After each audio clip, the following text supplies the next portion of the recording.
All right. Good morning. Sorry, I got to get my... Oops. There we go. Tech issues this morning. Okay, now we're back. Good morning, everybody. Just a quick live this morning for 5-Minute Friday, we call it. And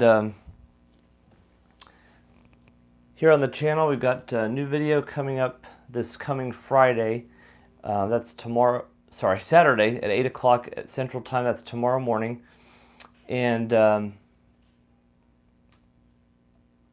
going to pause for a second so that...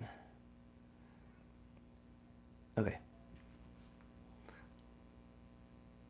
Good morning, Harshi. Harshi Costumes. I'm sorry, I don't know what your name is. So, we've been communicating overnight, so thank you for being live this morning.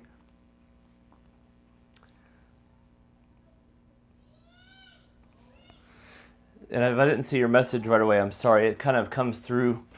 Takes a few seconds for the message to come through.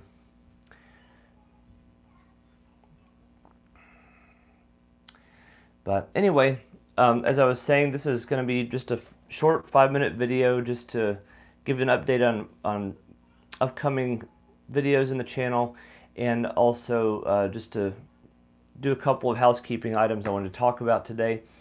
Right now, we have a video coming this Saturday, like I said a minute ago, and 8 o'clock in the morning Central Time in the United States time. So it might be a little bit later or earlier depending on where you live, but that's the time that the video will premiere. And it's going to be about NRF2. And so we're going to be talking a little bit about that, what NRF2 is, how it plays a role in Parkinson's disease and potentially treating Parkinson's disease as a supplement, because NRF2 is a natural substance in the body, but it's not necessarily, it's still available when you have Parkinson's disease, but supplementing it could potentially make a big difference. And that's what we're going to talk about in the video, and kind of why that might be something to consider in addition to what you're doing to treat Parkinson's disease now. Many people are taking medications, which medications are almost always necessary. How much or how little medication depends on the individual, but there are also natural remedies that can help, and supplementation is one of them. And NRF2, as you'll see in the video this weekend, is definitely something you should consider looking into. I think all of them are worth your time to think about, all the ones we've talked about, but NRF2 I feel like is definitely an important one to consider. So I'm not going to answer the quiz that I put up on the community page yet, because that one would give away something I want you to find out by watching the video. But if you haven't seen it, be sure to take your guess. On the community page on the channel, there's a quiz that asks, if you were to guess how many genes that NRF2 is responsible for helping to express that will protect the cells in the brain and nerve tissue, how many would you guess that it can help to do, or help to express? How many genes would you guess? And I'd like to know your answer. There's a multiple choice quiz. Any guess is a good guess, because I didn't know this information before I researched for the video. So, but I thought it was very interesting. Let me catch up on comments here. Harshi Costumes says, I take ashwagandha powder for 2 days. After that, hands are shivering or shaking. And then for familiar tremors, can we go through DBS surgery? Is it effective? Okay, that's a good question. So, and I don't want to keep this video too long, so it might be over 5 minutes, but that's okay. I'd rather answer your question than worry about the time. So, the short answer about the powder, the ashwagandha powder is I'm not sure. To be honest, I'm not familiar with what that is, so I'm not sure what effect it would have on the body. In answer to your question about DBS, It depends. DBS has been used to treat severe tremor. However, one of the more upcoming treatments for tremor, including familial tremors like you're mentioning, is a technique called focused ultrasound. So I'll take a brief moment to explain what that is. Focused ultrasound is basically an MRI guided procedure. They make one small incision in the top of the skull here. They shave your head. They make a small incision here, and there's like a dome-like. Almost looks like, it reminds me of those old hair dryers in the salons, but it kind of goes over the head. And what they do is they use the MRI to pinpoint lesions in the brain, or a lesion or more than one, that will be causing the tremors, because they're usually hyperactive regions in the basal ganglia area of the brain. And so they will use those high frequency sound waves to basically kill off the cells in that very specific pinpoint accuracy. They can use pinpoint accuracy, and it's proven to be quite effective, again, for Parkinson's tremor and for so-called benign essential tremors or familial tremors like you're mentioning. So yeah, DBS can help with tremors as well, though. But I would argue that the focused ultrasound would be a great way to start, because it's much less invasive and it's an outpatient procedure. It does not involve it may, I don't know, it might involve like what they call conscious sedation, where they kind of help you get a little drowsy, but they don't put you to sleep, and they don't have to breathe for you with the intubation. But yeah, that's much less invasive, and it's a much newer technique, so it's definitely worth looking into for that. If nothing else, I hope that answers your question. Yeah, so for hereditary tremors, if performing DBS surgery at 35 years of age, how many years of life expectancy? It's yeah, I can't really answer that. I mean, there's no way to accurately predict lifespan.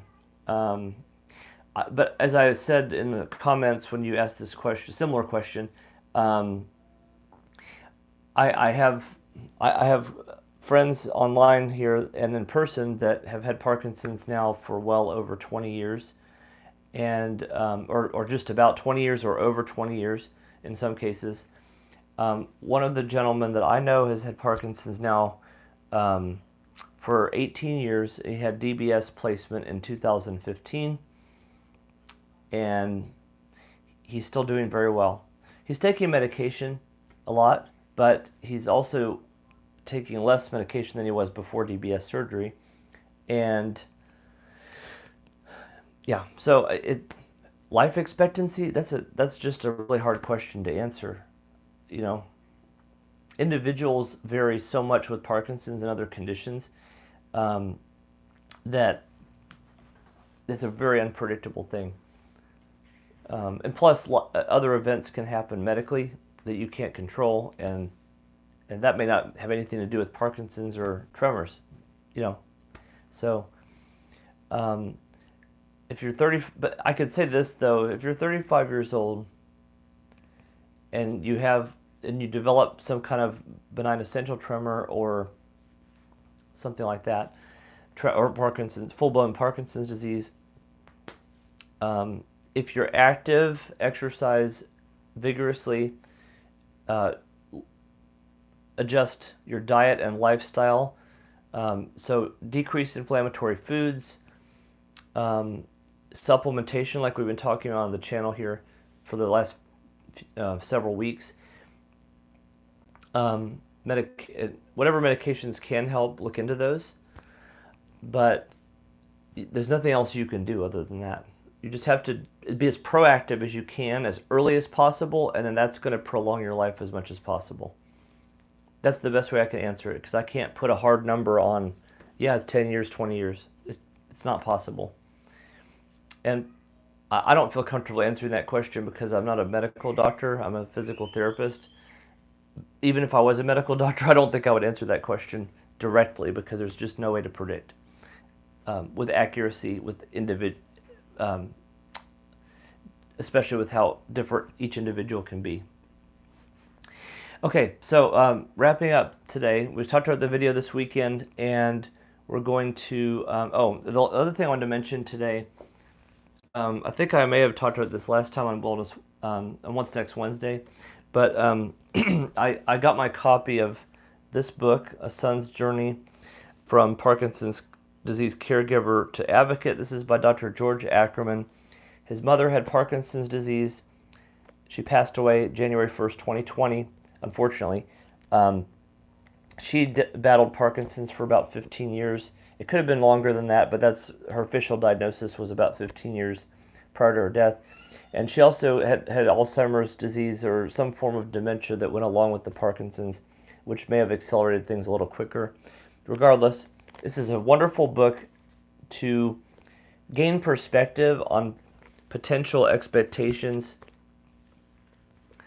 in dealing with a loved one that is suffering with Parkinson's disease, some of the potential joys that can be there, but also the hurt, the pain. And there's no sugarcoating that in this book. In their experience, in his experience, there's certainly a lot of difficulty and a lot of pain, but at the same time, a lot of hope. So, hope for a cure and advocacy for treatment and so forth. So, I left a link to this in the description of this video, so be sure to check that out and give him some support. George does not gain profit from this. He is just trying to raise awareness for and hope for a cure. And the foundation or organization that he runs is called Together for Sharon in memory of his mother. And again, all profits go toward essentially helping to build awareness of a cure. So, and of course, if you use the link that I put in the description, there's a slight, potentially a little tiny commission from Amazon, but it doesn't cost you anything, and it doesn't cost George anything. I'm not promoting this for money. I'm just letting you know that it's available, and I really highly recommend you read this. I finished it a couple weeks ago. It's very good. Lastly, now I forget, because of all the great questions you asked, I don't remember what I was going to talk about. So we talked about the video coming out Saturday. That's important, number one. Number two, mention the book. And that's about it. I think I'm going to wrap it up because I've gone way over time. This is definitely way more than a 5-minute Friday. But I appreciate your questions, Harshi Costumes, and thanks to anyone else for watching live. Look forward to seeing you at the premiere Saturday morning, 8 o'clock Central Time, United States Time, and have a great rest of the week. My pleasure. Have a great day.